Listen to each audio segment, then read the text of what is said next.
Welcome back to the next of our celebrations of 200 years of East Belfast Mission, then and now, as we reflect upon how the mission has impacted the Newton Ards Road over the last 200 years and the impact that we have had. We've covered many areas of the mission. We've looked at homelessness, we've looked at care counselling, we've looked at the impact of women in the mission. And I'm delighted today to be joined by Sandy Gallagher. And Sandy's a very important member of the East Belfast Mission team. Sandy, you've been with the mission for a long time. Yep, a long time. Tell us how you got involved in the mission. Well, I've always been part of like East Belfast Mission or Methodist Church. This would have been my church when I was a young girl. My mum would have came to this church and she actually helped out volunteering Right. when it was back in the soup kitchen, and when it started just turned into a mission, I think in 1985. And then I would have went to GB, came to church here, went away for a while, and then when I had my daughter, I come back, got Jessica baptized here, started coming along to the parent and toddler group, and then I was asked to help out, just volunteering, driving the Meals and Wheels van. So I volunteered for like probably about 6 years, and then I was lucky enough to get a chance to buy a house, and says I needed a proper job.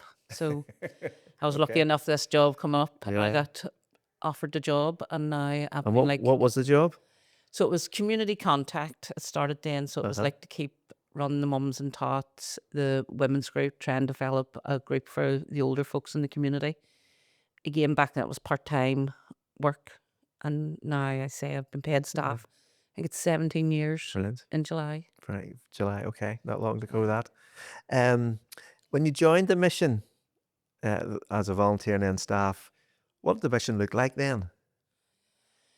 Well, it was a lot smaller, and it was Uh-huh. back in the old Methodist church or the Yes. mission. It was Yeah. just Yeah. a small church. So we had, I think, the small cafe was at the back. There was, I think it was McElrath Hall Mhm. and another small hall. And there was maybe like two offices upstairs. Yeah. And that was the That was it. church. I think they used to have the big cash and carry warehouse at the Uh-huh. side, which was the start of like the furniture shops Yes. and restore shops. Yeah. Yeah. It Yeah. was only just a small So it was church building. small, sort of the f- the fundamentals of who we are now was in sort of it's just starting, Yes. and now it's all developed into Skenos and us being housed within Skenos. Yes, so when I started with, I think I was in here for about a year, and then we moved across the road to the old stepping stone buildings, and then Yeah. that was the whole of ABM staff was over there. We used to go to like carry different halls, and D Street Hall, Mersey Street Hall for different churches and our different activities. The old Look For building, we used to have like women's group and Yeah. things Yeah. in Yeah. it. So the women's group's still going. Women's group's been going 20 years now, Brilliant. so Brilliant. good And a group. bunch of ladies on a Tuesday night get together. Do you want to tell us some of the things you used to get up to? Well, I'll just tell you some things. So again, the women's group came out of, we were doing toddler group, and again, once the kids got to 3, 4 years old and we're moving on to nursery, it was just a nice group of women and who wanted to meet. And again, there's more to life than talking about the price of baby shoes or nappy. So Yes. we decided to use the church hall, and we met once every fortnight for about 3 years.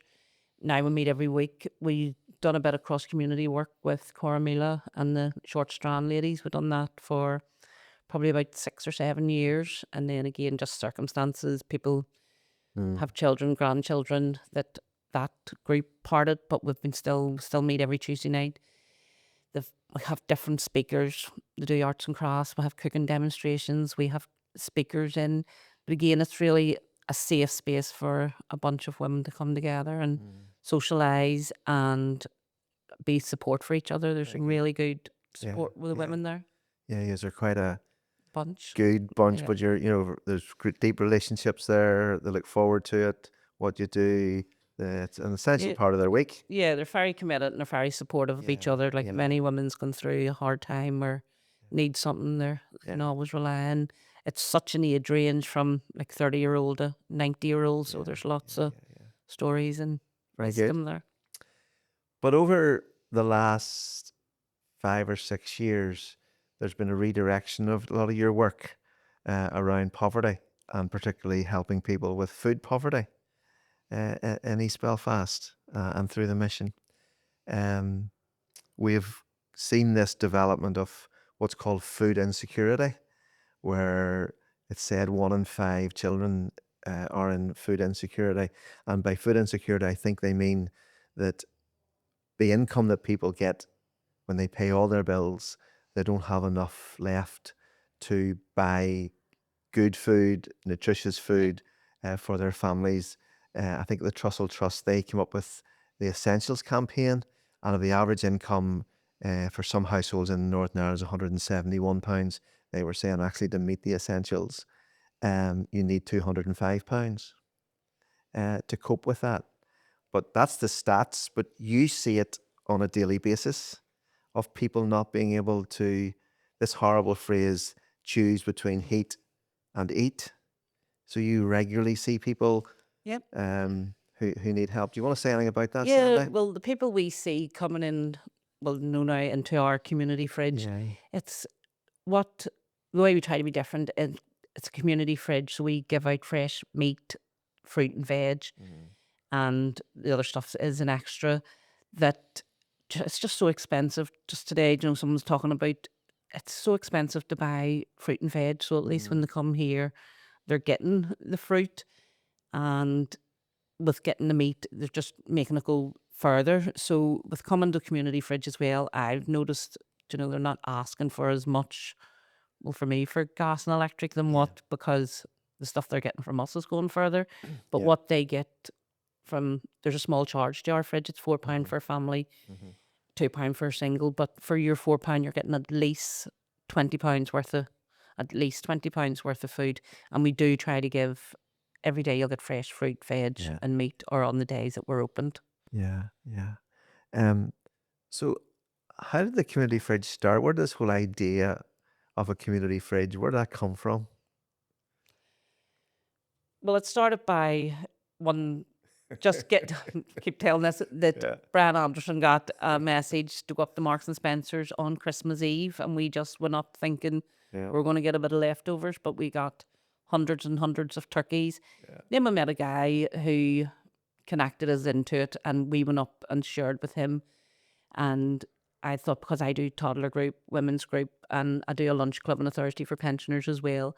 Again, everything's at a small cost, because we'd only started doing picking the food up. Yeah. So I just thought that if any of the food we could pick up, we could use at lunch club, we could use at toddler group, and it would save a couple of pounds for that group. So we were going up every other morning and picking food up, and the volunteers that was going up with me were just giving the food out to the volunteers, using it for the groups. But then the volunteers was, well, can I take some to my sister? Can I Yeah. take some to my brother? Right. And it just slowly, people from outside. So when we went up, and again, you could go up to these places and get 10 crates of food. Uh-huh. You could go up and get 1 crate of food. You just don't know what you're getting.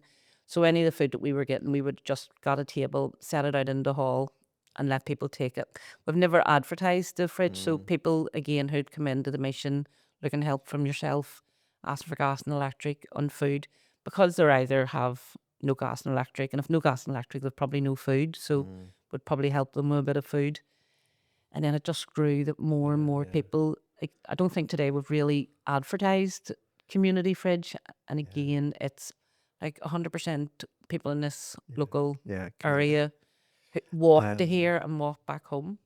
So we sort of then began to formalize it a little bit. We built the building out the front along with Hosford, and they took one half of it, and we took the other part of it, and we put a big walk-in freezer in and some other freezers, because you had developed enough relationships with a lot of the supermarkets around the area that you were going around collecting lots of food, and we needed to find proper storage for it. Yep.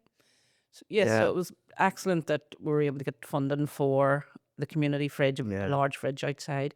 And again, we keep saying fridge because there is other food banks and places around that would do dried food and pastas, cans. But again, in this area, unless we only have Iceland to shop in, so unless you drive or you can't afford a bus to take the Knocknagunny, and again, the food's so dear. There's no fruit and veg shops anymore for people to get fresh fruit and veg. So the way we try to be different is that it's fresh, all fridge stuff. So fruit and veg, a fresh bit of meat, and any other stuff. is a bonus. And again, we're going round. We go to Tesco's 5 nights a week. We go to Marks and Spencer's 4 nights a week. We go to the Co-op 5 nights a week. I get from GoPig, Fair Share, Mice Direct, individuals, different hygiene services. A few of the local churches would collect for us now as well. So then we just had to get into some sort of system because food safety and food standards that you have to have it travel in a certain way. You have a certain amount of time to get it back into the fridges. You need hygiene certificates to So collect this food and distribute it out. So this food that you say you get from Marks, you get from Tesco's, what is that food? Is that food that's yellow ticketed and about to be dumped? Yes. So I would go on the day that is most of it is dated. But again, the fruit and veg, it probably has today's date on it, but the majority of stuff fruit and veg you can use tomorrow, the next day. But if I do collect any meat with yellow stickers on it, you have within the hour to bring it back down and put it straight into the freezer. So if you freeze it straight away on the day, you're able to give it out. So then we keep chest freezers that the majority will get a bit of frozen meat, but it'll always be the fresh veg. Right, very good. So we have standards to of course, yes, go with absolutely. as well. So an ancillary benefit is the amount of food that's being wasted. We're saving a lot of that food and basically redistributing it free of charge. So there's that extra benefit that the food waste is not as much as it would be, because now people are getting that food that would have been dumped free of charge or within the community fridge, £2 or £4 for the families. I wish I'd put the numbers down for you because it's shocking. Like last week or 2 weeks ago when I looked, it's an app and you have to sign up to it. So for me to do these collections, you have to sign up to at least 90% of your collections. So like over the 2 years, I've done maybe like over 700 collections from Tesco's. Wow. And then tell you, and I think the last count it was probably about 65,000 meals of food that we have saved going to landfill, and that's, and then there's other places that give you the food as well, and it's just shocking the amount of food that goes. And then again, the food that people wouldn't normally get the chance to buy or use because it's either too expensive or they don't know what to do with it. So at least getting it here at such a reduced price, they're trying new food. And then a game changer was when we made an application to the Joseph Rank Foundation, and they funded us for a van, because all this stuff that you were talking about, going those 600 collections, whatever, that was in your car or volunteers' cars, wasn't it? Yeah. So once we got the van, that allowed for further development of the community fridge. Yeah, because at the start we were doing it in cars and we were probably only going to Marks and Spencer's and maybe one Tesco's. Where now, like tonight, I go to 3 Tesco's at Co-op, and we could do other stuff. But again, the van was just a lifesaver because, again, not every week I would have had a car as well. So you were relying on volunteers, and the amount of food that we can lift now, it's such a great. That van's been brilliant. It's been brilliant. Good. So, community fridge is open Tuesdays, Thursdays, and Fridays. Talk us through a typical morning on the fridge, because it's open 10 to 12. Talk us through a typical morning. It started Tuesday, Thursday, and Friday morning. The fridge is open. It was 10 to 12, but now it's probably about 9:30 till 11. Aye. Okay. So volunteers are in here from like 7 o'clock in the morning. Some volunteers are out at 9 o'clock at night. The way it is when you go to the supermarkets, it has to be there. It can't sign it out till after 8 o'clock. Right. And so we're driving around different couple of supermarkets. It all has to be back in here, say for about 9 o'clock, 9:15. Any food that we get has to be brought in, put into the freezer. The other stuff we put into the fridge. There'll be a volunteer over here from 7 o'clock in the morning. It's laid out so you come in as a wee bit like a supermarket. You get your potatoes, your veg, all your heavy stuff first, then you get your fruit, you get your meat. We usually get a lot of bread, but and then sometimes we get some cakes and all and other stuff, which is a bonus. And getting to know the managers in Tesco's, if they've any other surplus stuff, they would usually sometimes just give it to me if it's in date. Just after Easter, they might give me their Easter eggs. Just after Christmas, they might give me their selection boxes and chocolate. Okay. So it's all set up and ready in the mornings. The first people start arriving from about 8 o'clock, 8:15. but we try not to give the food out to 9:30. And the way we put a small charge on it now is £4 and £2. So £4 for family, £2 for single. That if we get large chickens or large roasts of meat, we'll keep those for the families, the larger bags of potatoes, and ask like the single people or the younger couples to take the smaller meats or the smaller potatoes. If we've got lots of fruit, we'll give 4 or 5 packets of fruit to a family and only 1 or 2 to single people. So it's equal, it's fair. So Yeah. this is why again we had to start putting a small charge and getting the fridges to get it a better system. And it's crazy some mornings, by 9:30 you've probably 15 people, Yeah. which could be 10 families, 5 single people waiting, Yeah. and it's Yeah. go right till 11:30. People get called up, they go round, they take their pick of stuff. Again, some people might ask you for other stuff, or they need. We get hygiene stuff once a month Okay. as well, so we would give out. A couple of the churches have asked us what they could help us with, so we've asked for toiletries and cleaning products because they're an expensive thing that you don't get from the shops. So once a month as well, we would try and give out like a box of either hygiene products or cleaning products or nappies. We would try and keep a supply. But just crazy, and it couldn't be done without volunteers, and it's a nice community space. Sure. Sure. As people are struggling to make ends meet, and it's tough for families, do you see a mental strain? Do you see people stressed as they come in, and maybe a bit bit of sense of relief when they go out? Is that whole sense of holding families together? It must be very stressful. Yeah, it is. And again, that's probably a wee bit like the stigma around it that Yeah. people don't like, or they think of a food bank as something and they shouldn't be coming to it, or a stigma around it. Yeah. But I think the way we are a wee bit different as a community fridge, it's scary coming in for the first time and coming into this big building, but you're not queuing outside. You're not queuing outside a food bank. Yeah.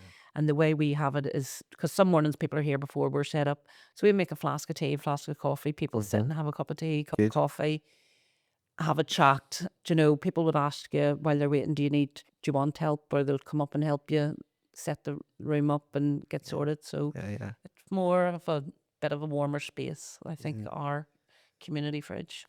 And some may say, you're charging £2, you're charging £4 for food that you're getting for free.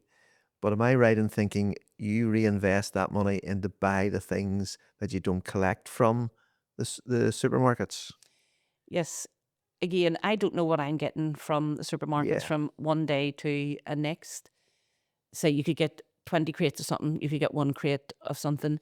But For Sure has been amazing as well. So For Sure is, I think, something similar, just but on a big, big scale.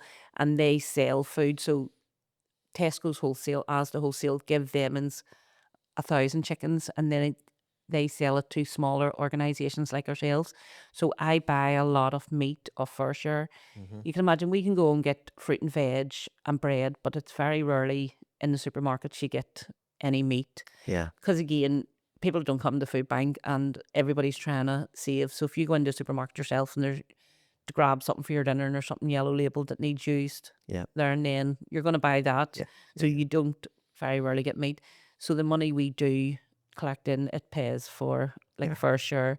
Again, if we don't get from For Sure, what we would do sometimes is go to cash and carry and buy a bulk of Okay. sausages and burgers. So you'll always have a bit of meat Very good. from here, Very from good. Community Fridge. One of the other funders who've been really good to us is the King's Foundation, and the King has decided that food and poverty eradication is important to him, and so he's made a fund available to us. So they've helped us out, and you went across to London with one of the volunteers to see somewhere on a much larger Phoenix scale, Project, Phoenix yeah. Project.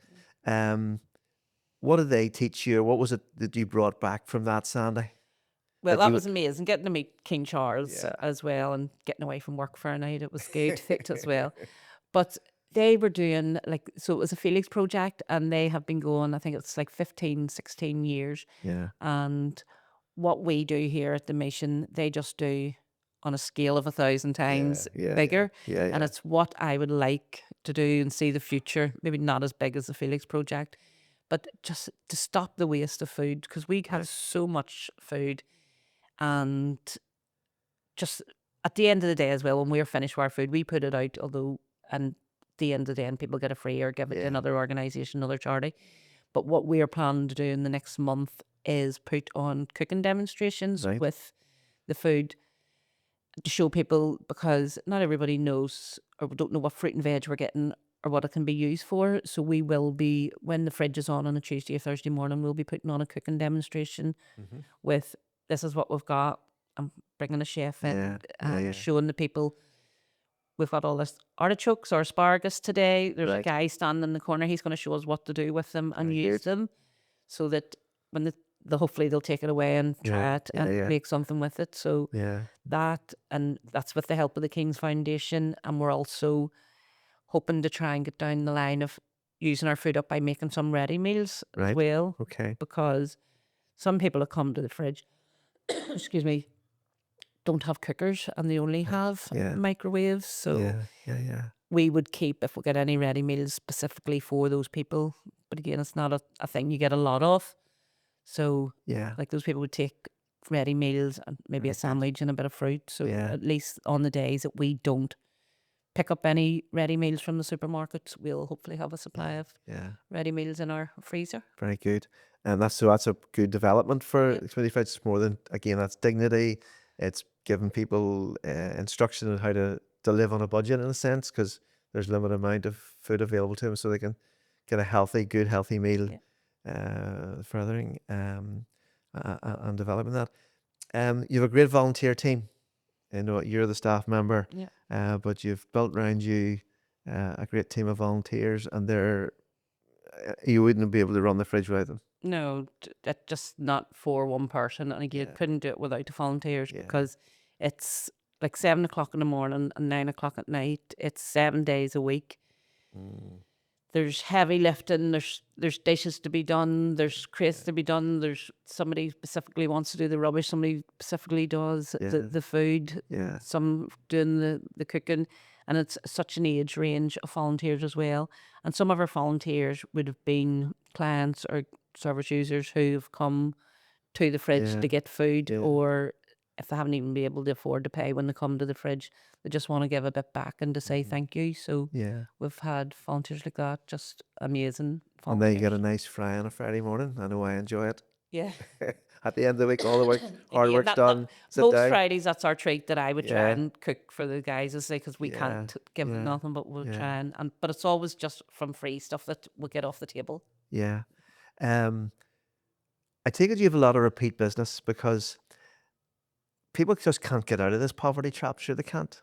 You know, I'm sure there'll be some people who get a job and move on, but I presume a lot of your clientele are just have to come back because there's no change going to happen in their lifestyle.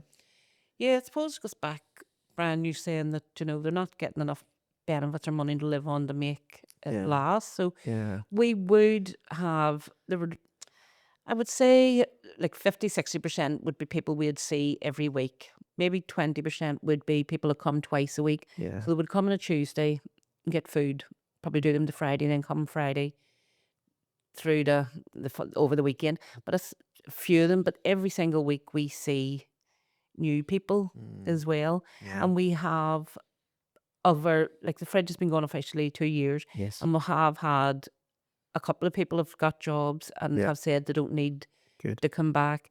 Just like one of the stories, Andre, a guy was here with us a year and a half, got a job, and he came back, and like he was sad to leave, but he knew that it was his time because he was in full time work, and he actually donated £100 to the Oh, fridge. very good. And when you're used to paying £4 a day, and someone gives you £100, Yes. that was Yeah. help. Let us help like another Bunch of 25 people.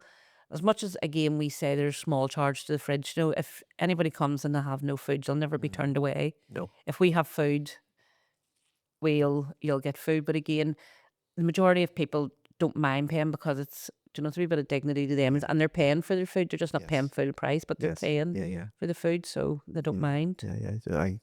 Just before coming up to do this recording, met a lady downstairs, and she had got into an argument with her neighbour, um, was charged, was bailed from prison, but she was not allowed to go back to her house for 6 weeks. So she lived in her car for 6 weeks, and she's just got back into her house. But she's now trying to get life back together again. And so she'd heard about us, and she came down. And while the fridge is not on today, I was able to delve into the freezers, and get her some food. And she's going to come down tomorrow then when the community fridge is open. One of the other things we do, Sandy, is we do the stuff on a daily basis to try and help people, but we also are part of networks to try and see if we can pull our organizations together to make a greater impact. So you talked about neighbours in need and starting neighbours in need or maybe you didn't, but when you came into the office and started employment, you started this program called Neighbours in Need, which was Christmas hampers for many families at that time.